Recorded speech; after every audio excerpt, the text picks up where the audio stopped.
Hello students, आज आपल्याला बघायचं आहे anti hypertensive agents. Anti hypertensive agents हा आपला युनिट नंबर 2मधला लास्ट पार्ट आहे आणि आज आपल्याला तो कंप्लीट करायचा आहे. आजच्या लेक्चरमध्ये आपण बघणार आहोत नेमकं हायपरटेन्शन म्हणजे काय, त्याचं ट्रीटमेंट कशी असतात, अँटी हायपरटेन्सिव्ह एजंट्स कशाप्रकारे वर्क करतात, त्यांचं मेकॅनिझम ऑफ ॲक्शन काय आहे, प्लस त्याचे क्लासिफिकेशनसुद्धा आपण बघणार आहोत, त्यांचे युजेस प्लस त्याचे सिंथेसिससुद्धा आज आपल्याला बघायचे. चला तर आजच्या लेक्चरला स्टार्ट करूया. अँटी हायपरटेन्सिव्ह एजंट नावावरून कळते म्हणजे हा जो एजंट आहे किंवा हे जे ड्रग्स आहे ते कशासाठी यूज करतात for the treatment of hypertension. आता हायपरटेन्शन म्हणजेच काय? Hypertension is nothing but the condition at which the blood pressure of on our arteries get elevated or excited. म्हणजेच काय तर अशी कंडिशन ज्या कंडिशनला आपली जी आर्टरीज असते त्या आर्टरीजवरती जे प्रेशर असते ते प्रेशर इन्क्रीज झालेलं आहे. नॉर्मली काय होतं की आपली ही आर्टरी आहे आणि याच्यामधनं आपला ब्लड जो आहे तो फ्लो होतो, बट काहीतरी अशी कंडिशन असते, फॉर एक्झाम्पल एखाद्याला हार्ट डिसीज असणार किंवा एक्सेस स्ट्रेस असणार किंवा फिजिकल ॲक्टिव्हिटी जर इन्क्रीज झाली तर अशा वेळेस काय होतं की ही जी आपली वॉल आहे आर्टरीजची, ह्या वॉलवरती प्रेशर हे इन्क्रीज्ड होतं. आता इन्क्रीज कशा प्रकारे होतं? याची जी नॉर्मल रेंज आहे ते 120/80 mmHg हे त्याचं नॉर्मल रेंज आहे. जे म्हणजे आपल्या एक नॉर्मल ॲडल्टमध्ये जे ब्लड प्रेशर असायला पाहिजे ते जवळजवळ 120/80 एवढं असायला पाहिजे, ही नॉर्मल रेंज आहे. बट काय होतं, काहीतरी कुठल्या तरी स्ट्रेसमुळं ही जी रेंज आहे ती रेंज इन्क्रीज होते. हे जे आहे हे प्रेशर काउंट जे करतो आपण तर ते प्रेशर ते इन्क्रीज होतं on the wall of this arteries आणि त्याच्यामुळं काय होतं की जे आपलं हार्ट आहे त्याला एक्सेस प्रमाणात वर्क करावं लागतं. हे जे प्रेशर आहे आपल्या हार्टचं ते जनरली सिस्टोलिक अँड डायस्टोलिक या कंडिशनमध्ये किंवा या पॅरामीटरमध्ये ते काउंट केलं जाते. सिस्टोलिक प्रेशर हे आपलं नॉर्मली 120 असायला पाहिजे आणि डायस्टोलिक हे 80 असायला पाहिजे. बट आता जी लाईफस्टाईल झालेली आहे ती लाईफस्टाईल बरीच चेंज झालेली आहे. आता जनरली जे स्टुडंटसुद्धा आहेत ते बरेच टेन्शनमध्ये असतात किंवा जे आताचे जे ॲडल्ट पिढी आहे, जी जनरेशन आहे त्याच्यामध्ये स्ट्रेसफुल लाईफ जास्त आहे. आधीची जनरेशन जी होती ती हेल्दी होती, तिथे त्या जनरेशनमध्ये स्ट्रेस कमी होता. बट आत्ताची जी लाईफस्टाईल आहे त्याचं एक्सरसाइज कमी, स्ट्रेस जास्त, अशा प्रकारची ही लाईफस्टाईल आपली झाली आहे. त्याच्यामुळे ही जी नॉर्मल रेंज आहे आपली ही 140/80, 85 किंवा 90 ही कन्सिडर केली जाते. त्यालाही आपण आत्ताच्या कंडिशनला नॉर्मल ब्लड प्रेशर कन्सिडर करतो. बट आयडियली किती असायला पाहिजे तर 120/80 ही नॉर्मल प्रेशर आहे. बट काही केसमध्ये काय होतं की हे जे ब्लड प्रेशर ते इन्क्रीज होतं आणि इन्क्रीज झाल्यानंतर काय होतं की त्याचे काही स्टेजेस आहे. फॉर एक्झाम्पल 3 स्टेजेस आहे. फर्स्ट स्टेज आहे जिथे आपलं ब्लड प्रेशर जवळजवळ 140 to 159 सिस्टोलिक इन्क्रीज होतं आणि डायस्टोलिक हे 90 to 99, म्हणजे एवढ्यापर्यंत जर आपलं ब्लड प्रेशर इन्क्रीज असलं तर आपण त्याला फर्स्ट स्टेज म्हणतो. देन जर आपलं ब्लड प्रेशर हे 160 to 179 असलं सिस्टोलिक आणि डायस्टोलिक जर 100 किंवा 110 जर असलं तर त्याला आपण स्टेज 2 म्हणतो. आणि जी लास्टची दॅट इज सिव्हिअर स्टेज आहे त्या स्टेजमध्ये जर आपलं सिस्टोलिक ब्लड प्रेशर हे 180च्या अबाव असलं आणि डायस्टोलिक प्रेशर हे 110च्या वर असेल तर त्या कंडिशनला आपण सिव्हिअर हायपरटेन्शन म्हणतो. म्हणजे अशा केसमध्ये पेशंटला काहीही होऊ शकतं, हार्ट अटॅकसुद्धा येऊ शकतं किंवा मे बी त्याची डेथसुद्धा होऊ शकते. ही अशी कंडिशन आहे जिथे आपलं एक्सेस हायपरटेन्शन म्हणजे ब्लड प्रेशर हे एक्सेस वाढलेलं आहे. तर हे ब्लड प्रेशर वाढायचे नेमकं कारण कुठले कुठले आहे तर there are various reason which is responsible for the increase in blood pressure. First one is a vasoconstriction. Vasoconstriction म्हणजे काय तर ही नॉर्मल आपली जी वेन्स आहे, जी आर्टरी आहे नॉर्मल आहे आणि काहीतरी कुठल्या तरी कारणामुळं, मग ते रिझन कुठलंही असू शकतं, ही जी आर्टरी आहे आपल्या या आर्टरीचं डायमीटर छोटं होतं. आता हे एवढं आहे आणि कुठल्या तरी रिझनमुळं त्याचे जे डायमीटर आहे ते छोटं झालं आहे. मग काय झालं की ह्या एवढ्या पोर्शनमधून आपला ब्लड फ्लो होत होता, क्वांटिटी सेम राहणार आहे, बट आपली आर्टरी आहे ती कॉन्स्ट्रिक्ट झाल्यामुळं काय झालं की जे व्हॉल्यूम आहे, व्हॉल्यूम तर ॲज इट इज आहे, बट जो स्पेस आहे, ज्या स्पेसमधून त्याला फ्लो व्हायचा होता तो स्पेस कमी झाला. आणि अशा वेळेस काय होतं की आपला जो प्रेशर आहे तो इन्क्रीज होतो. म्हणजे ही जी वॉल आहे या वॉलवरती प्रेशर इन्क्रीज होतं आणि this is nothing but the blood pressure. ठीक आहे. सेकंड कारण कुठलं आहे की इन्क्रीज पेरिफेरल वस्क्युलर रेझिस्टन्स. आता जी आपली पेरिफेरल नर्वस सिस्टीम आहे, पेरिफेरल नर्वस सिस्टीम आपल्याला सगळ्यांना माहिती आहे. सेंट्रल नर्वस सिस्टीममध्ये काय होतं की ब्रेन आणि स्पायनल कॉर्ड येतं. पेरिफेरल नर्वस सिस्टीममध्ये काय होतं की ब्रेन आणि स्पायनल कॉर्ड सोडला तर त्याचे जे बाकी जे काही सिस्टीम आहे त्याला आपण पेरिफेरल नर्वस सिस्टीम म्हणतो. हे नर्वस सिस्टीमचं झालं. बट इथे आपल्याला वस्क्युलर सिस्टीमचं बघायचं आहे. वस्क्युलर सिस्टीम पण सेम. सेंट्रली जे आहे, सेंट्रली आपल्या ब्रेन आणि स्पायनल कॉर्डवरती जे काही ब्लड वेसल्स असतात त्यांना आपण सेंट्रल वस्क्युलर सिस्टीम म्हणतो. आणि पेरिफेरल वस्क्युलर जे सिस्टीम आहे ते काय तर जे काही पेरिफेरली आपले ब्लड वेसल्स आहे, आर्टरीज आहे, ज्याच्यामधनं जे आपला ब्लड फ्लो होतं त्या फ्लोमध्ये जर कुठलं रेस्ट्रिक्शन झालं, म्हणजे कुठलं काही प्लेग फॉर्मेशन झाला किंवा ॲथ्रोमा फॉर्मेशन झाला, कॅल्शियम डिपॉझिशन झालं, त्याच्यामुळे सुद्धा काय होतं की याची डायमीटर छोटी होतं. आणि छोटी झाल्यामुळे काय होतं, जे आपला फ्लो आहे त्या फ्लोमध्ये काहीतरी रेझिस्टन्स क्रिएट झालं, अडथळा निर्माण होतो आणि which is responsible for the creating pressure on the walls of artery. Then next reason काय तर coronary artery disease. Coronary artery disease same की काय होतं की जी आपली आर्टरीज आहे, इथे आता रेझिस्टन्स क्रिएट झाला, आर्टरीजमध्ये काय होतं की काय अशाच प्रकारे कॅल्सिफिकेशन होतं किंवा लिपिडचं डिपॉझिशन होतं आणि त्याच्यामुळे सुद्धा आपली जी आर्टरीज ती छोटी होतं आणि ते रिस्पॉन्सिबल आहे फॉर कोरोनरी आर्टरी डिसीज. आणि कोरोनरी आर्टरी डिसीजमध्ये सुद्धा ब्लड प्रेशर हे ॲलिव्हेट झालेलं असते.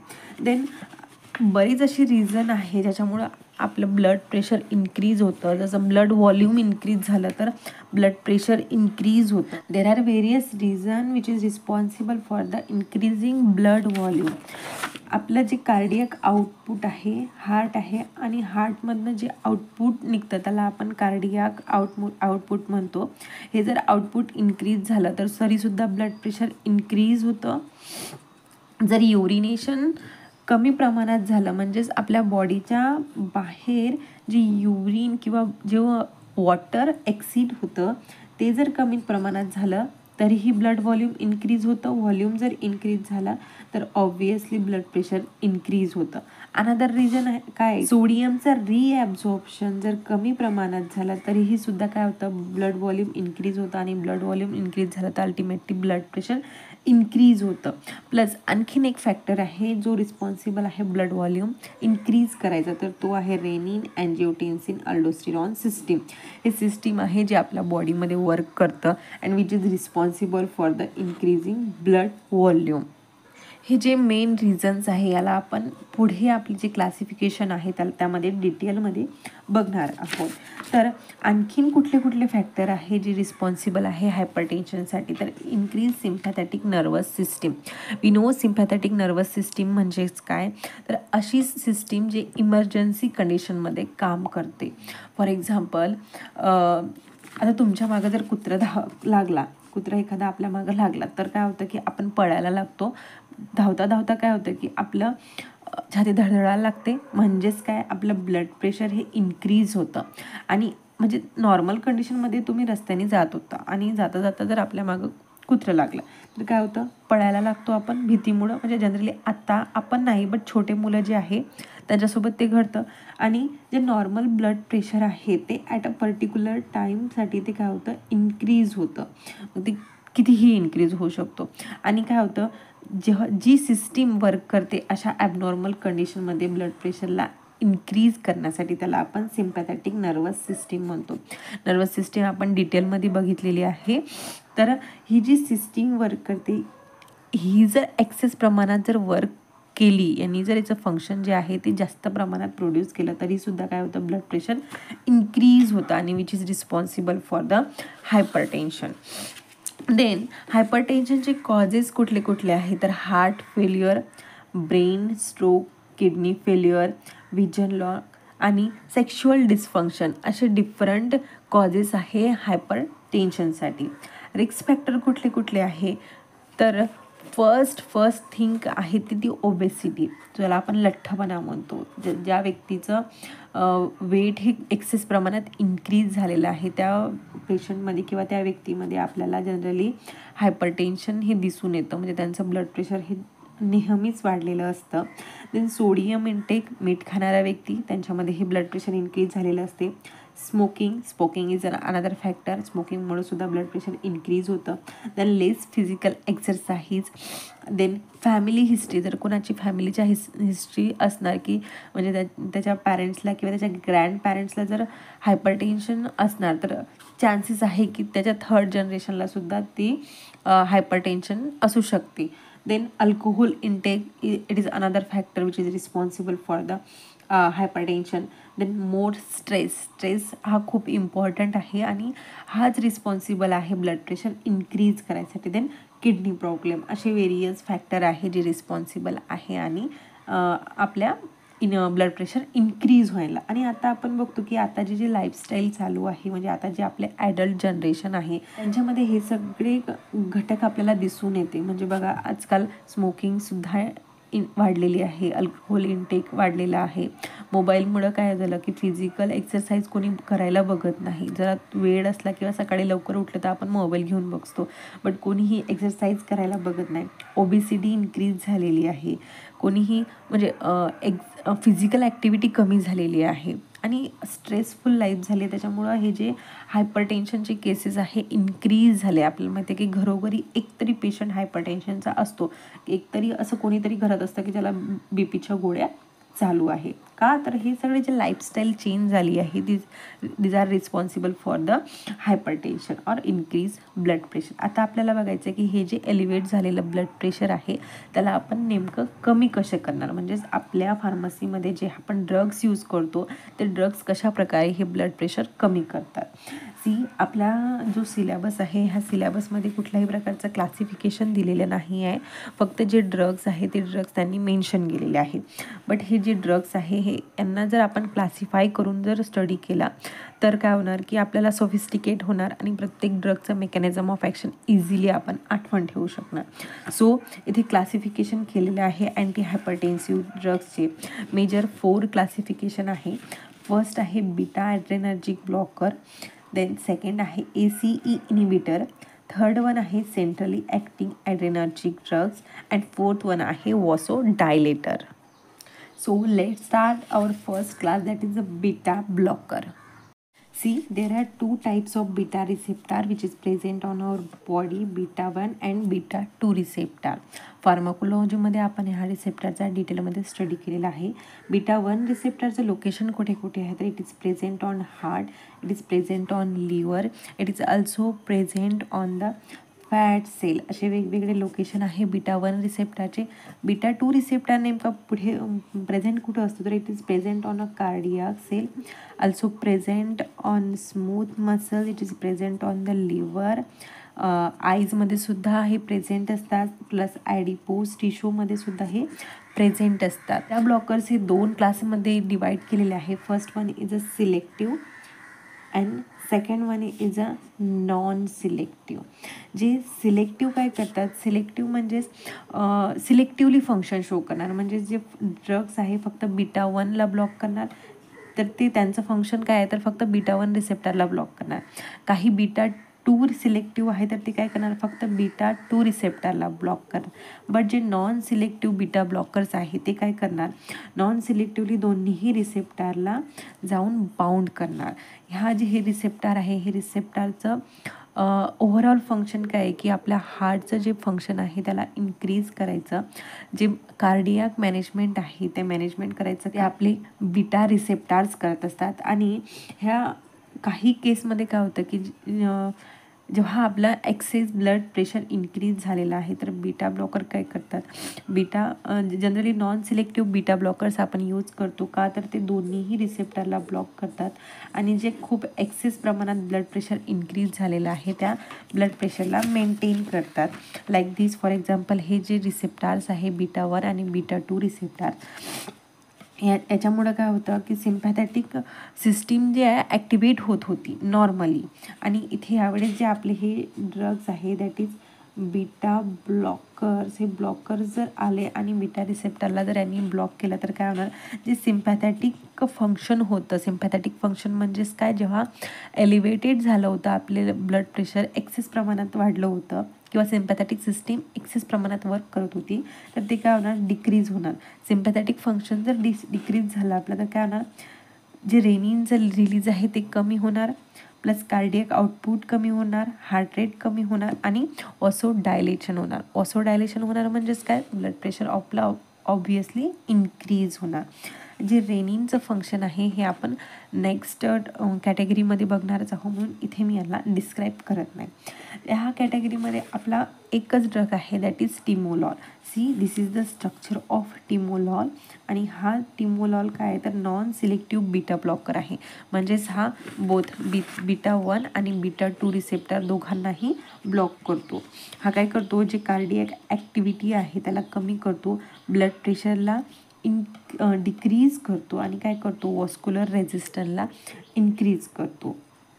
हा जो आपला टिमोलॉल आहे हा आपण ओरलीही सुद्धा प्रिस्क्राईब करतो आणि ऑप्थॅल्मिक्स रूट्सनी सुद्धा हा आपण इनटेक करतो. जर आपण याला ओरली घेतलं तर as a anti hypertensive drug म्हणून हा काम करतो, आणि जर याला ऑप्थॅल्मिकली आपण जर दिलं तर काय करतो, it is used for the treatment of glaucoma he condition जे आपले डायबिटिक पेशंट आहे त्या पेशंटमध्ये असतात आणि त्याला ट्रीट करायसाठी आपण हा ड्रग प्रिस्क्राईब करतो. नेक्स्ट कॅटेगरी आहे आपले ACE इनिबिटर.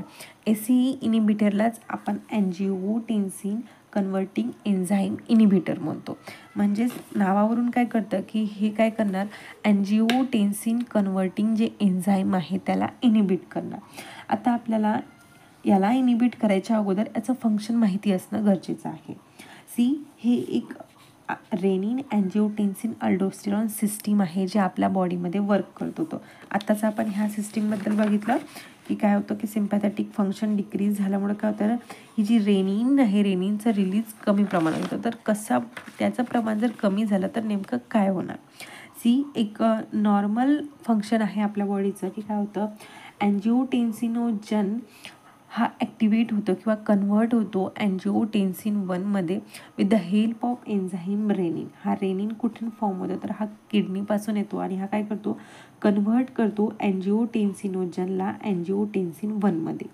अँजिओटेन्सिन 1 कन्व्हर्ट होतो अँजिओटेन्सिन 2मध्ये with the help of enzyme that is angiotensin converting enzyme.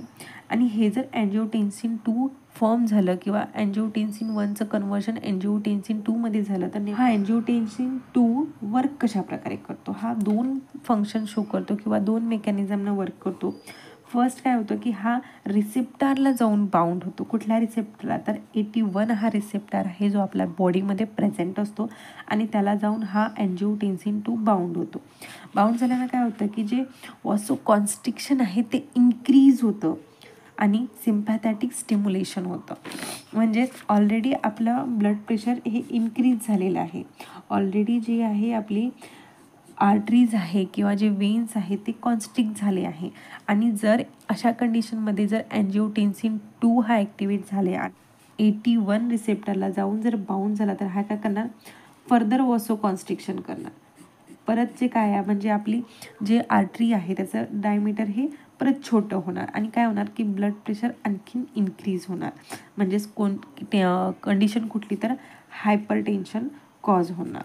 Second हा काय करतो, सिम्पॅथॅटिक स्टिम्युलेशन करतो. म्हणजे जे सिम्पॅथॅटिक नर्वस सिस्टीम आहे आपली ते स्टिम्युलेट करतं आणि त्याच्यामुळे सुद्धा काय होतं की ब्लड प्रेशर इन्क्रीज होतं.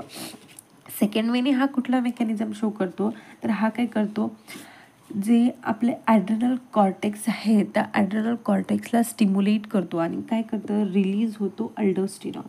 म्हणजेच अल्टिमेटली अँजिओटेन्सिन 2 काय करतो, अल्डोस्टेरॉनच्या स्टिम्युलेशनला इन्क्रीज करतो किंवा त्याला ॲक्टिवेट करतो. अल्डोस्टेरॉन काय करतो की सोडियमचा रिॲब्झॉर्प्शनला इन्क्रीज करतो आणि ऑब्व्हियसली जर सोडियमचा रिॲब्झॉर्प्शन इन्क्रीज झालं तर काय होणार, ब्लड व्हॉल्यूम इन्क्रीज होणार.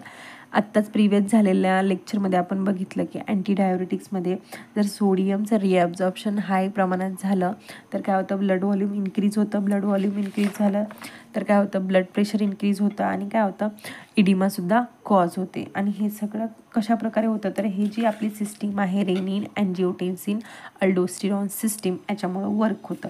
आता आपल्याला जर ब्लड प्रेशर इलेवेट झालेलं आहे आणि त्याला जर कमी करायचं आहे तर आपल्याला काय करावं लागणार की हे जे ACE आहे that is angiotensin converting enzyme आहे याला स्टॉप करावं लागणार.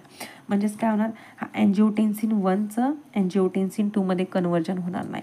म्हणजे इथून ही जी फर्दर प्रोसेस आहे ती पूर्ण स्टॉप होणार आणि कन्वर्ट होणार नाही, अल्डोस्टेरॉन फॉर्म होणार नाही. अल्डोस्टेरॉन जर फॉर्म झाला नाही तर काय होणार, ब्लड प्रेशर इन्क्रीज होणार नाही.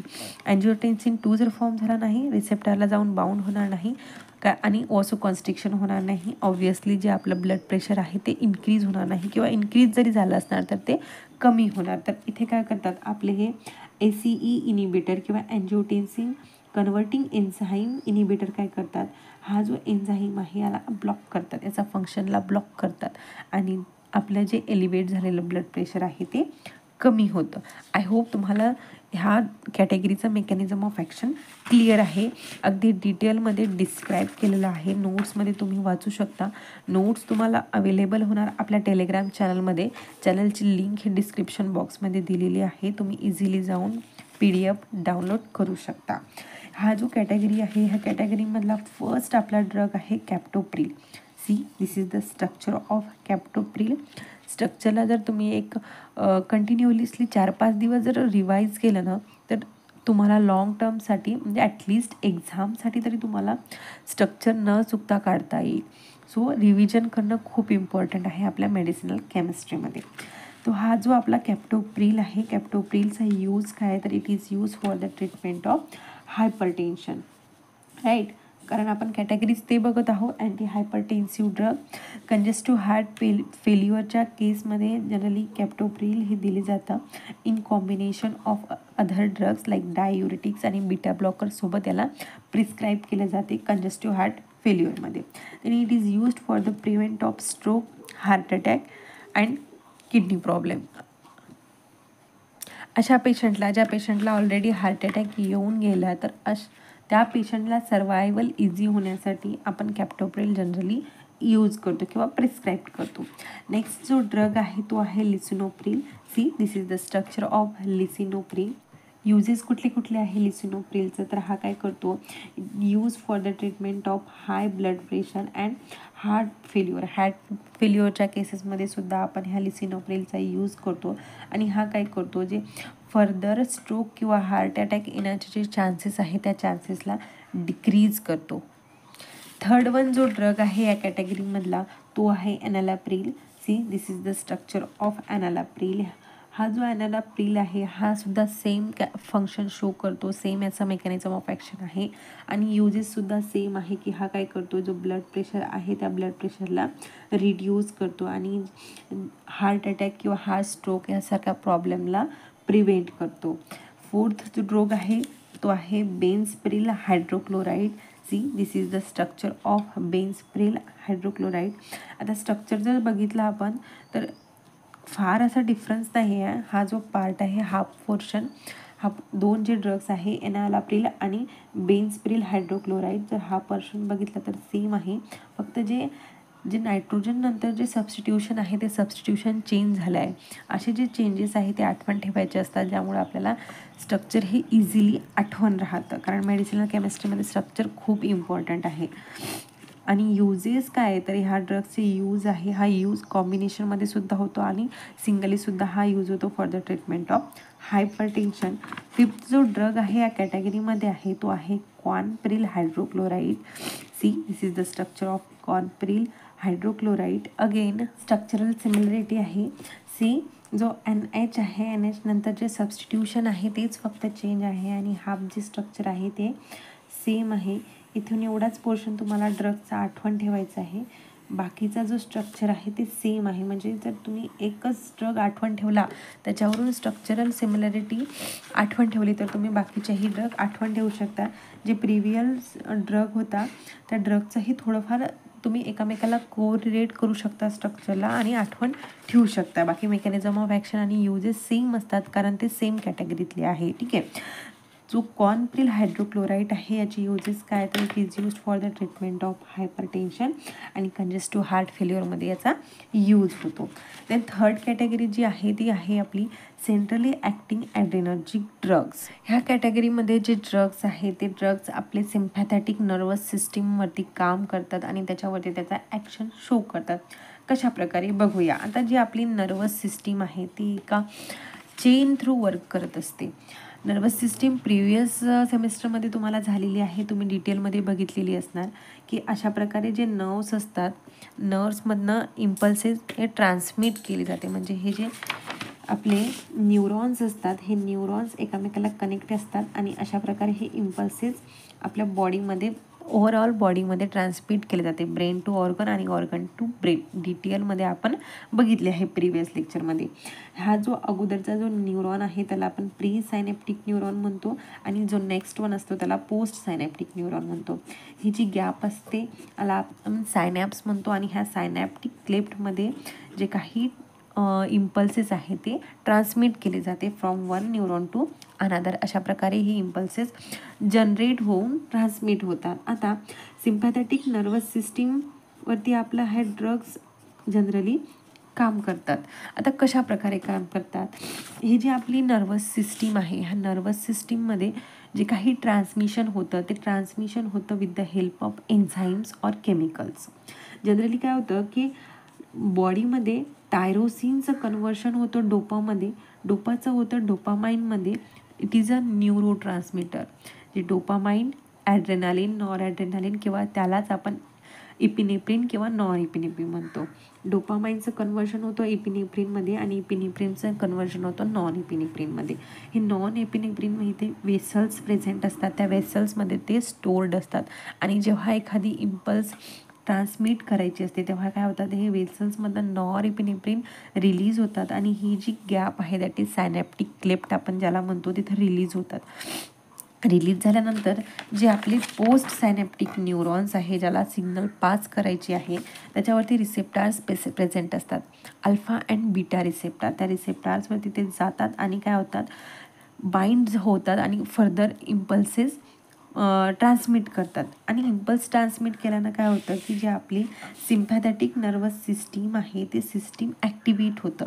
ॲक्टिवेट झाल्यामुळं काय होतं की जे आपलं कार्डियक फंक्शन आहे ते फंक्शन इन्क्रीज होतं, कार्डियक आउटपुट इन्क्रीज होतं.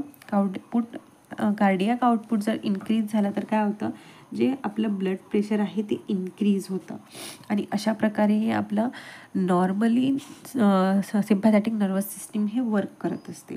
आता इथे आणखीन एक मेकॅनिझम वर्क करते कुठलं, तर हा अल्फा 2 रिसेप्टरचं. हा अल्फा 2 रिसेप्टर नॅचरली आपल्या प्री सायनॅप्टिक न्यूरॉनमध्ये प्रेझेंट असतो. आता ऑब्वियसली जे इम्पल्स ट्रान्समिट होत आहे म्हणजे नॉर ॲड्रेनालिन रिलीज होत आहे, अल्फा आणि बीटा रिसेप्टरला बाउंड होतं आणि फर्दर इम्पल्स स्टॉप होत आहे. बट काय होते, कंटिन्युअसली ही इम्पल्स स्टॉप होत नाही. एका पर्टिक्युलर स्टेजनंतर म्हणजे यांनी जर इम्पल्स इथे पास केली आणि इथे पास केली आणि ह्या न्यूरॉनला पास केली तर इथनं ही स्टॉप होते. स्टॉप कशा प्रकारे होते, तर हे काय नॉर ॲड्रेनालिन काय करतात, अल्फा 2 रिसेप्टरला जाऊन बाउंड होतात. म्हणजेच काय, तर ते ऑटो डिफेन्सिव्ह नेचर शो करतात. म्हणजे स्वतःहून स्वतःचे जे ट्रान्समिशन आहे ते स्टॉप करतात. अशा प्रकारे नॉन ॲड्रेनालिन वर्क करतात आणि इम्पल्स जे ट्रान्समिट होणार ते स्टॉप होतं आणि जे काही कार्डियक आउटपुट इन्क्रीज होत होता, जे काही कार्डियक फंक्शन इन्क्रीज होत होतं, ब्लड प्रेशर इन्क्रीज होत होतं ते स्टॉप होतं. म्हणजे वर्क हे स्वतःही वर्क करतं आणि त्याला स्वतःला हे डिफेन्स करता येते. म्हणजे ऑटो डिफेन्स मेकॅनिझम हा आपला बॉडी शो करतो. तर इथे अशा कंडिशनमुळेच आपले ड्रग्स काय करणार, एक्सटर्नली आपण जेव्हा ही सेंट्रली ॲक्टिंग ॲड्रेनर्जिक ड्रग्स देतो. तर हे काय करतात, हे जे अल्फा 2 रिसेप्टर आहे ह्या अल्फा 2 रिसेप्टरला स्टिम्युलेट करतात, ॲक्टिवेट करतात. ॲक्टिवेट झाल्यामुळं काय होतं की हे जे नॉर ॲड्रेनालिन अल्फा आणि बीटा रिसेप्टरला बाउंड न होता डायरेक्ट अल्फा 2 रिसेप्टरला बाउंड होतात आणि त्याच्यामुळं काय होतं की ही इम्पल्स जे आहे ट्रान्समिट होत नाही तर काय होतं, कार्डियक आउटपुट कमी होतं, हार्ट रेट कमी होतं आणि ब्लड प्रेशर कमी होतं. अशा प्रकारे हे जे ड्रग्स आहेत ते वर्क करतात. I hope mechanism of action हे अगदी सिम्पलमध्ये तुम्हाला सांगण्याचा प्रयत्न केला आहे, कारण हे जे नर्वस सिस्टीम आहे ही इथे थोडक्यात सांगितली आहे, कारण डिटेलमध्ये सांगितलं तर एक पूर्ण लेक्चर ह्या नर्वस सिस्टीममध्येच जाणार, म्हणून मी अगदी शॉर्टमध्ये ह्या नर्वस सिस्टीमचं फंक्शन तुम्हाला सांगितलं आहे. आणि कोलॉजीमध्ये सुद्धा आपण ह्या सगळ्या टर्मचा स्टडी करत असतो. ऑब्वियसली प्रिव्हियस सेमेस्टरमध्ये तुम्हाला हे डिटेलमध्ये झालेलं आहे. सो म्हणून एक शॉर्टमध्ये एक एक्सप्लेन करायचा प्रयत्न केला की नेमकं आपली नर्वस सिस्टीम वर्क कशी करते आणि जे आपले ड्रग्स आहे that is centrally acting adrenergic drugs कशा प्रकारे वर्क करतात. तर अशा प्रकारे हे आपले ड्रग्स वर्क करतात. ह्या कॅटेगरीमध्ये जे ड्रग्स आहे, फर्स्ट ड्रग आहे मिथिल डोपेट हायड्रोक्लोराईड. हा आपला फर्स्ट ड्रग आहे ज्याचं सिंथेसिस आपल्याला बघायची आहे आणि this is most important drug. हा बऱ्याचदा एक्झाममध्ये विचारला जातो. ह्या ड्रगचं सिंथेसिससुद्धा आपल्याला बघायचं आहे आणि याचं मेकॅनिझम ऑफ ॲक्शन तर क्लिअर आहे, युजेसही क्लिअर आहे सगळ्यांना. युजेस काय, तर it is used for the treatment of hypertension moderate to severe आणि it is used for the treatment of hypertension crisis. See this is the structure of methyl डोपेट hydrochloride. आता हा जो मिथिल डोपेट हायड्रोक्लोराईड हा synthesis कशा प्रकारे केलं जातं, तर याचा जो फर्स्ट प्रिकर्सर आहे तर तो आहे four hydroxy one methoxy phenyl acetone. See this is the structure of four hydroxy one methoxy methyl याची रिॲक्शन केली जाते हायड्रोजन सायनाईडसोबत. रिॲक्शनमध्ये होतं काय की हा जो डबल बॉन्ड आहे हा ऑक्सिजनवरती निगेटिव्हली चार्ज जनरेट करतो. हा जो HCN आहे यांचा ब्रेकडाऊन होतो, H+CN निगेटिव्ह फॉर्म होतो. हा H+ कुठे जाणार, तर हा ऑक्सिजनसोबत जाऊन बाउंड होतो आणि हा CN निगेटिव्ह जो कार्बन आहे कार्बनवरती जाऊन अटॅच होतो आणि अशा प्रकारे हा एक कंपाऊंड फॉर्म होतो that is N+- alpha amino nitrile. हा जो आपला अल्फा अमिनो नायट्राईल आहे याची फर्दर रिॲक्शन केली जाते अमोनियासोबत. जेव्हा अमोनियासोबत रिॲक्शन होते तर काय होतं, सिस्टीममधून वॉटर मॉलिक्युल हे बाहेर निघतं. म्हणजेच हा आधी अमोनिया आहे, अमोनियाचं डिसोसिएशन होतं H+ आणि NH2 निगेटिव्हमध्ये आणि इथनं हा जो वॉटर मॉलिक्युल आहे रिम्यूव्ह होते आणि इथं NH2 ग्रुप जाऊन अटॅच्ड होतो. हा जो कंपाऊंड फॉर्म होतो हा कंपाऊंडला 4-हायड्रॉक्सी-3-मिथॉक्सी-फिनिल 2-सायनोप्रोपेन-2-अमाइन अशा प्रकारे हे याचं IUPAC नाव आहे. जर नाव आठवण राहत नसणार तर तुम्ही इंटरमिडिएटसुद्धा म्हणू शकता, काही असं कंपल्शन नाही आहे की जे सिंथेसिसमधले जे मधल्या कंपाऊंड आहे त्या कंपाऊंडचं नावच लिहिलं पाहिजे, कारण खूप सारे कंपाऊंड्स असतात तर स्टार्टिंगचा आणि एंडिंगचा आपल्याला माहिती असणं गरजेचं आहे. मधातले जे कंपाऊंड आहे त्यांना तुम्ही इंटरमिडिएट 1 इंटरमिडिएट 2 असंही म्हणू शकता. तर हा जो आपला कंपाऊंड आहे याचं आयसोमर फॉर्म केलं जाते with the help of camphor sulphonic acid. Isomer म्हणजे काय, कंपाऊंड ॲज इट इज आहे, याचे functional group as it is आहे, फक्त पोझिशन चेंज झाली. सी सायनाईड हा आपला जो खाली होता खालच्या साईडला होता त्याचं पोझिशन हे चेंज केले जाते आणि फ्लिप केले जाते त्याला आणि त्याचा आयसोमर फॉर्म केला जाते with the help of camphor sulphonic acid. हा जो आपला कंपाऊंड आहे दॅट इज रियल आयसोमर याची फर्दर रिॲक्शन केली जाते आणि काय होतं की सिस्टीममधनं अमोनिया हा एक्सिड होतो आणि मिथिल डोपा फॉर्म करतो. मिथिल डोपाची फर्दर रिॲक्शन केली जाते इथेनॉल आणि कॉन्सन्ट्रेटेड सल्फ्युरिक ॲसिडसोबत आणि आपला जो ड्रग आहे तो फॉर्म होतो. कशा प्रकारे फॉर्म होतो, तर मिथिल डोपाचा हा H आणि जो इथेनॉल आहे याच्यातला OH हे सिस्टीमच्या बाहेर जातात, दॅट इज वॉटर मॉलिक्यूल हे रिमूव्ह होतं आणि मिथिल डोपेट हे फॉर्म होतं, ज्याची फर्दर रिॲक्शन केली जाते हायड्रोक्लोरिक ॲसिडसोबत आणि आपला मिथिल डोपेट हायड्रोक्लोरेट हे सिंथेसाइज्ड होतं. अशा प्रकारे ही आपला जो ड्रग आहे मिथिल डोपेट हायड्रोक्लोराईडची सिंथेसिस आहे अगदी सोपी आहे, फार असं काही हार्ड नाही आहे, फक्त स्टेप बाय स्टेप आठवण ठेवायचं की कुठले कसा कंपाऊंड फॉर्म होतं, कशी रिॲक्शन होते, तर तुम्ही इझिली ही सिंथेसिस आठवण ठेवू शकता. मेकॅनिझम ऑफ ॲक्शन काय आहे मेथिल डोपेट हायड्रोक्लोराईडचं, तर हा काय करतात, अल्फा 2 रिसेप्टरला जाऊन ब्लॉक करतात किंवा बाइंड होतात आणि काय करतात, जे कार्डियक आउटफ्लो आहे त्याला डिक्रीज करतात, जे कार्डिओवस्क्युलर सिस्टीम आहे त्याला डिक्रीज करतात, कार्डियक ॲक्टिव्हिटी डिक्रीज करतात आणि अल्टिमेटली जे आपलं ब्लड प्रेशर आहे ते कमी होतं. नेक्स्ट जो ड्रग आहे या कॅटेगरीमध्ये आहे तो आहे clonidine hydrochloride. C this is the structure of clonidine hydrochloride. Mechanism of action same आहे की अल्फा 2 रिसेप्टरला जाऊन बाउंड होतो, प्लस हा इमिडाझोलिन I1 रिसेप्टरला सुद्धा जाऊन बाउंड होतो आणि ह्या दोघांचं फंक्शन काय आहे, तर हे जे सिम्पॅथेटिक आउटफ्लो आहे किंवा कार्डिओवस्क्युलर जी सिस्टीम आहे त्या सिस्टीमला डिक्रीज करतो, कार्डियक ॲक्टिव्हिटीला कमी करतं आणि ब्लड प्रेशरला कमी करतं. यूजेस काय, तर हा यूज होतो for the treatment of hypertension, also used in the post menopausal vasomer instability. जे फिमेलमध्ये पोस्ट मिनोपॉजची कंडिशन असते त्यामध्ये फिमेल्समध्ये जनरली अनस्टेबिलिटी असते, तर ती स्टेबिलिटीला मेंटेन करायसाठी ह्या ड्रगचा यूज होतो. प्लस मायग्रेनमध्ये सुद्धा ह्या जे प्रोफॅलॅक्टिक शॉक्स असतात, ज्याला आपण मिरगी येणं म्हणतो, तर त्या शॉकला ट्रीट करायसाठी किंवा हेडॅकसारखे सिम्टम्स मायग्रेनमध्ये ट्रीट करायसाठी आपण या ड्रगचा यूज करतो.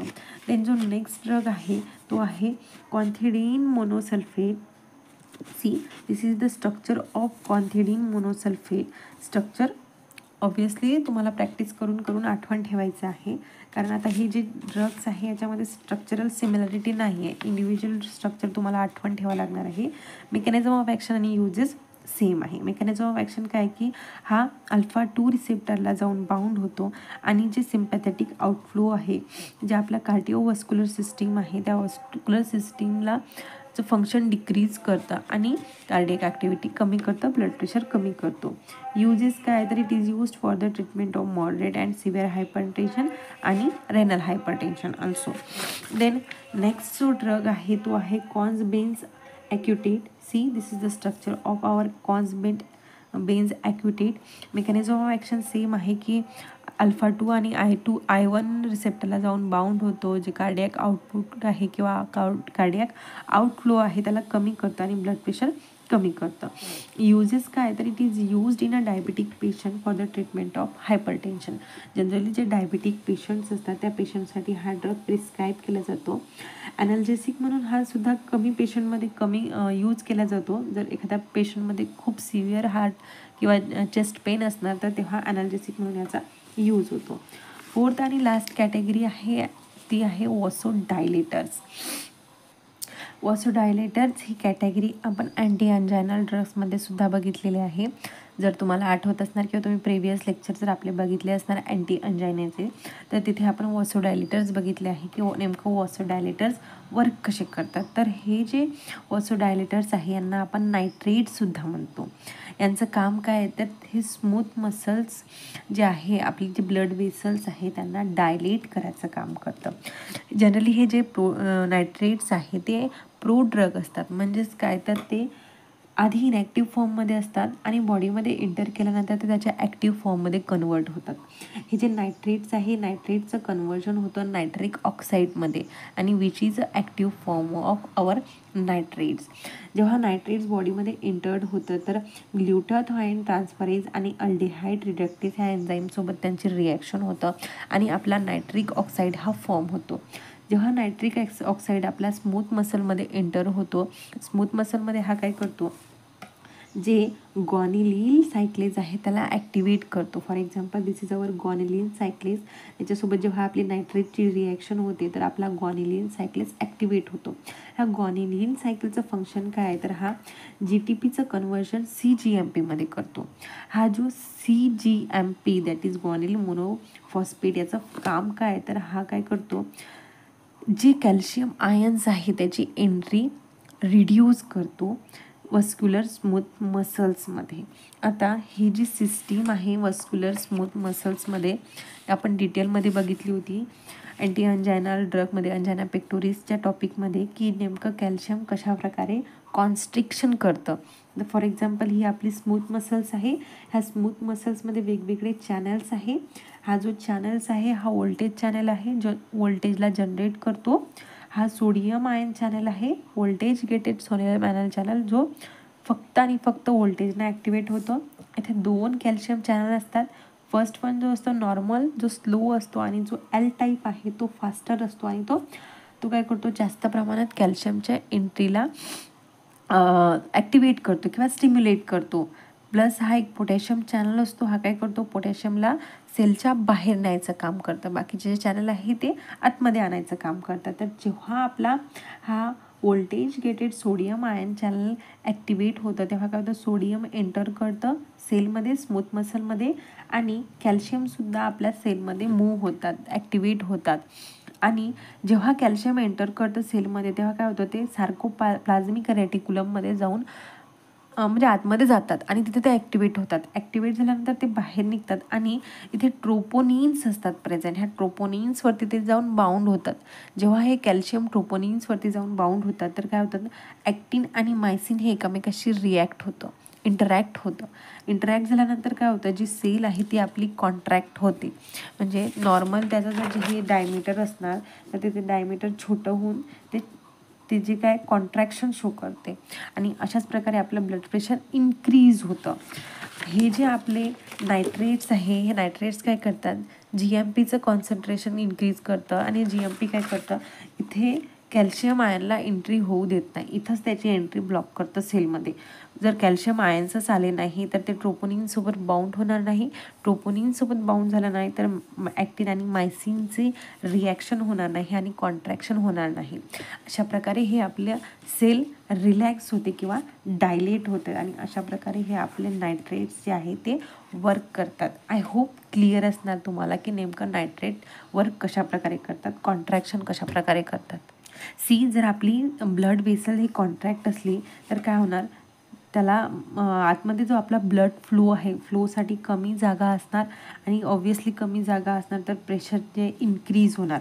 बट ती जर रिलॅक्स झाली तर जो आपला ब्लड फ्लो आहे तो जास्त स्पेसमधनं होणार, आणि जे आर्टरीज आहे त्याच्या वॉलवरती कुठल्याही प्रकारचा प्रेशर जनरेट होणार नाही.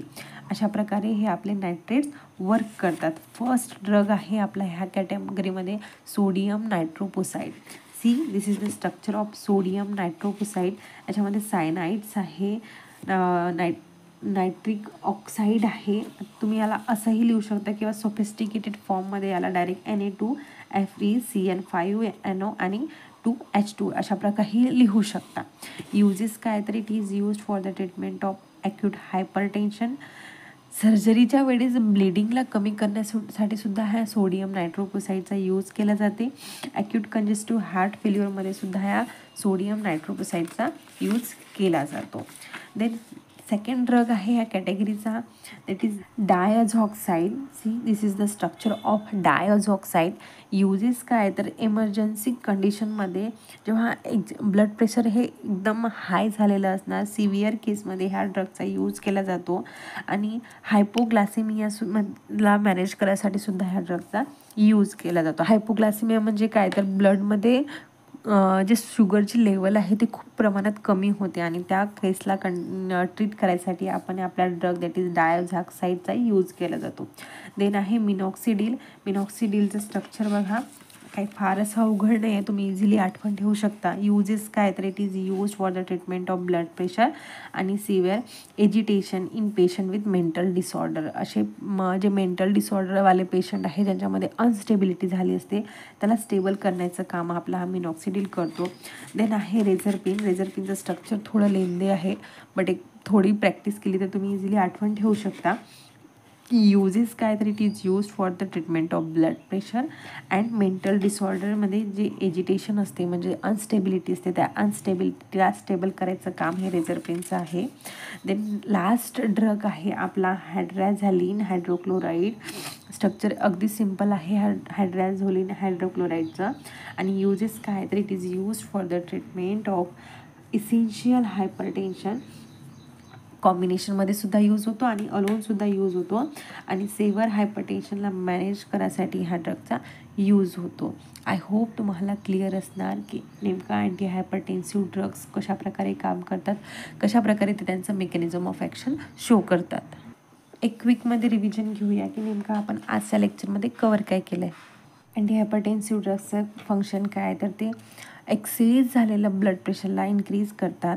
एक्सेस म्हणजेच काय तर 120 किंवा 80 mm जर आपलं ब्लड प्रेशर इन्क्रीज झालेलं असणार तर त्याला कमी करतो. स्टेजेस बघितला, स्टेज 1, स्टेज 2 आणि सिव्हिअर त्याची कंडिशन. कॉजेस बघितले की नेमकं हायपरटेन्शनमध्ये होतं काय तर कशाप्रकारे होतं तर वासोकॉन्स्ट्रिक्शनमुळं होतं. पेरिफेरल व्हस्क्युलर रेझिस्टन्स इन्क्रीज झाल्यामुळे सुद्धा होतं. Coronary artery disease it is one of the reason for hypertension.